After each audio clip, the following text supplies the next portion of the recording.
US congressional leaders remain deadlocked in their last-ditch efforts to strike a deal to stop the nation's economy sliding off the so-called fiscal cliff. Talks between Democrats and Republicans have wrapped up for the night, as it was on Sunday, but they'll be expected to resume. In fact, they will do. They said they'll be coming back to debate again on Monday morning, 11 a.m. Eastern Time. If there's no agreement by midnight on Monday, though, sharp spending cuts and tax rises will come into effect. As night descended on Washington, no deal. Senators went home with a little over 24 hours to go before the huge austerity package known as the fiscal cliff, something almost nobody wants, is due to descend on the American economy. Mr. President, we're going to come in at 11 a.m. tomorrow morning, and we'll have further announcements perhaps at 11 o'clock in the morning. I certainly hope so. If there's no deal, the price of failure could be high. The average American family might see their taxes rise by as much as $2,000 a year. And as spending cuts take money from the economy, a second American recession becomes a possibility. Confidence in America will be shaken. Financial markets may take fright.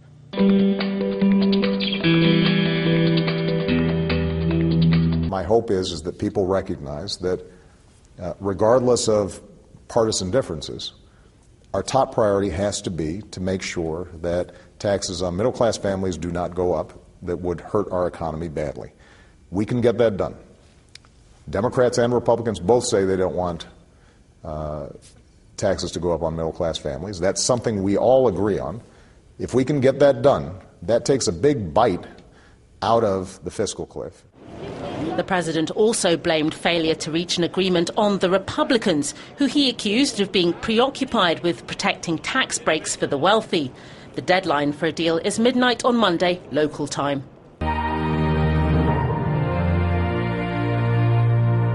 President Obama and Congress put the US on track to go over the fiscal cliff last August. It's a term used to describe the perfect storm of two events. First, the expiration of almost every tax cut put in place since 2001.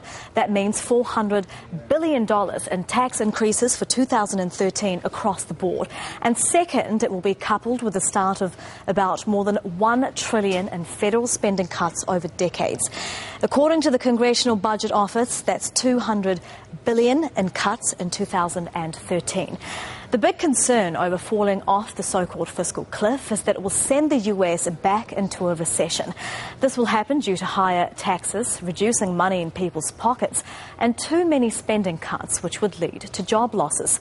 It could be weeks before Americans feel any of the effects, and some analysts say that even if there is no deal by the 1st of January, politicians can still reach other deals to soften the impact of the fiscal cliff in 2013. Senate Majority Leader Harry Reid says Democrats and Republicans remain a significant distance apart over how to avert the New Year combination of tax increases and spending cuts. Failing to reach a deal could upset world markets and plunge the US back into recession.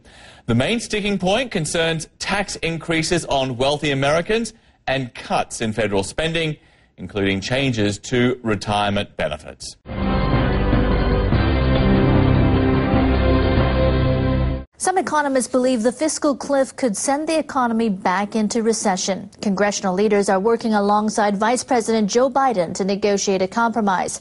The Democrats and Republicans have agreed on continuing tax cuts for the middle class, but they're still divided over what threshold to set for tax increases for the rich and how to cut spending. There's still significant distance between the two sides, but negotiations continue.